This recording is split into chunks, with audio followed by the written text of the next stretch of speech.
When we came to this process 5 years ago, Russell was a school that students in our area often opted out of. Although we had been a strong school, we felt like we had been a strong school, educators were working hard and they were doing great work. Our overall problem-solving capabilities were not very deep and wide.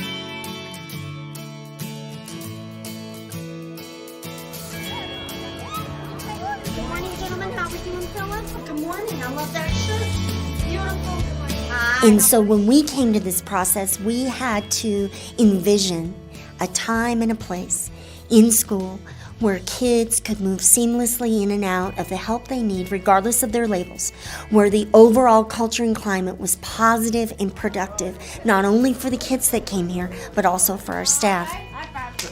Because Russell is a fairly large school of approximately 830 to 40 students, and because we operate on the middle school model, we teach in teams, which means for the 7th grade there are 2 English teachers, 2 math teachers, 2 science teachers, etc. Each one of those teachers is then assigned to a team. The students are broken up, and students who belong to a team have the 4 same teachers throughout the day.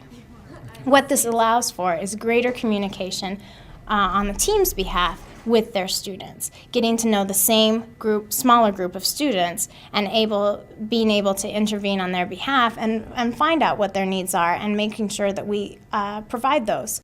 With the middle school model, we have 7 class periods per day, 52 minutes per class period, and teachers therefore have 2 prep periods. One that is assigned for collaboration and team building, team meetings, problem solving, RTI, PBS, and the other that is your standard teacher preparation hour.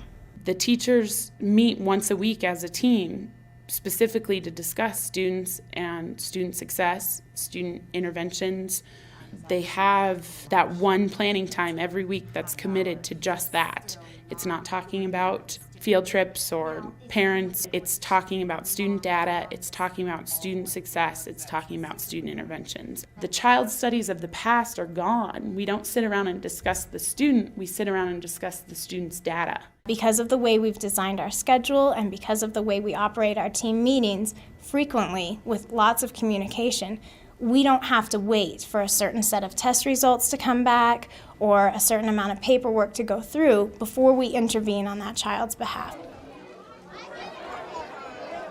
When we acknowledge a problem, we immediately begin to problem solve it. We immediately begin to collect data, open a line of communication with not only the teacher where the problem may be occurring, but also all of the teachers to get a feel for if this is happening in other places.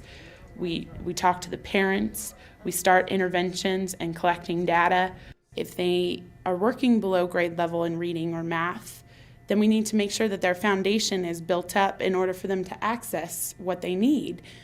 That's where the interventions come in. If they need an intervention in multiplication facts, they'll get it. And that's how they can access now a 7th grade lesson in math, because they've received this intervention in math. It's more individualized, and you have to look at each student as a individual student. All right, here we go. Who's up? William, you want to give it a try? I am a 7th grade math intervention teacher. That is my sole teaching job here. I teach 5 sections of 7th grade math intervention that are built into our daily schedule, just like a class. Students are not removed from their core math class to be part of the intervention class. It's scheduled throughout their day later on, which means that my students are getting basically 2 hours of math every day, their core math class and the intervention classroom.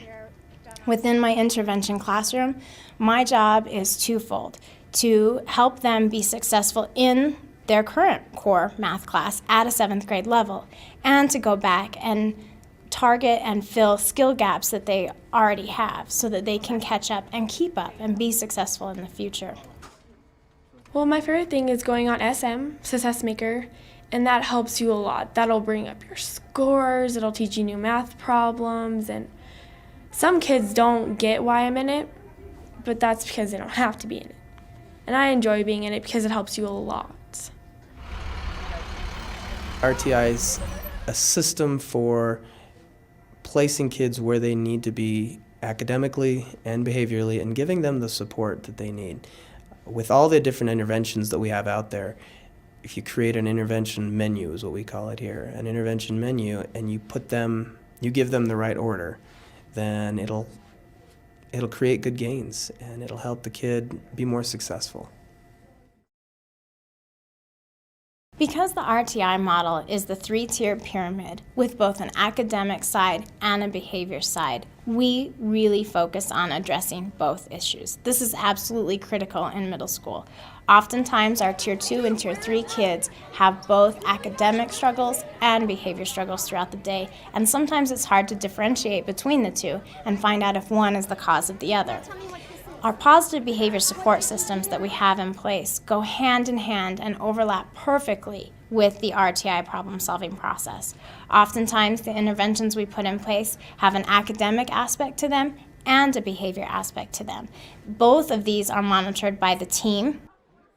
Data is collected on both. So not only are we looking at academic marks, standardized tests, grade level progress, we're also monitoring and putting numeric data values with the behavior so that we can get accurate information on if that is interfering with a child's success.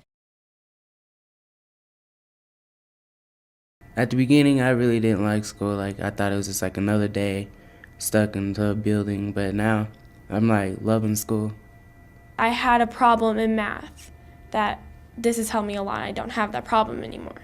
But every week you've done really well. Students respond extremely well, even at a 6th, 7th, and 8th grade level, to knowing where they are, seeing a goal, and seeing their achievement towards that goal. They are tracking their progress.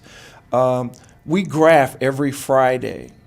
We have a graph for every student, and they're able to graph their progress. So at the beginning of each quarter, we'll set a goal.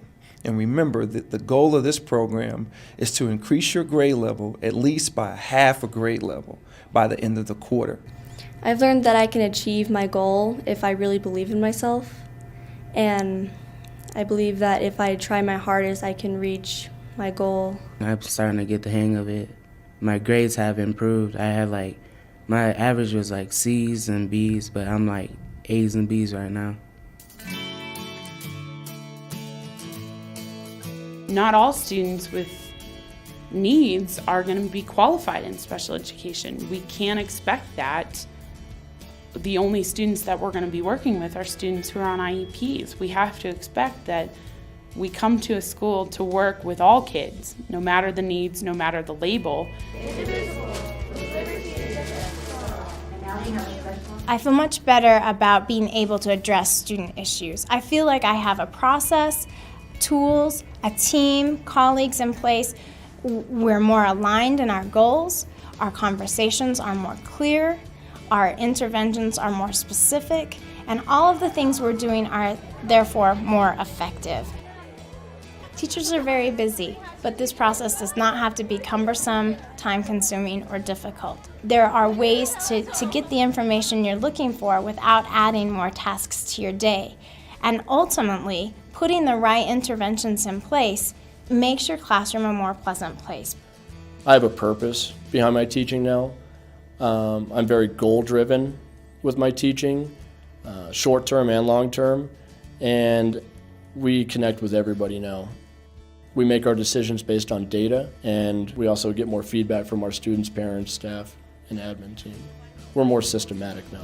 You want to get in here and get as many of these key facts as you can because we're on a time. With the RTI model, we've always said that every child can be successful, but now we're giving them a plan as to how you can be successful.